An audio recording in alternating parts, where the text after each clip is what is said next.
জাহান্নামের ওপর দিয়ে বানানো ভয়ঙ্কর একটি সেতু, যার নাম হলো পুলসিরাত। বিচার দিবসে প্রত্যেক মুসলমানকে এই সেতু দিয়ে পার হতে হবে। এটি হবে চূড়ান্ত এক পরীক্ষা। এই সেতুটি জাহান্নামের ওপর দিয়ে বানানো হয়েছে, আর এই সেতুর শেষ প্রান্তে থাকবে জান্নাত। যে ব্যক্তি এই সেতু পার হয়ে যাবে সে ব্যক্তি জান্নাতে চলে যাবে, আর যে ব্যক্তি পুলসিরাত পার হতে গিয়ে নিচে পড়ে যাবে সে ব্যক্তি জাহান্নামে চলে যাবে।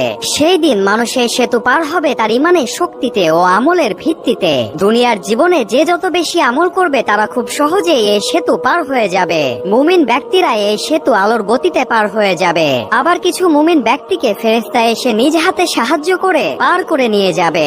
আর যে সকল ব্যক্তি দুনিয়াতে দুর্বল আমল করবে তারা এই সেতুতে ধীর গতিতে আগাবে এবং চলতে চলতে তারা নিচে পড়ে যাবে, অর্থাৎ জাহান্নামে পড়ে যাবে।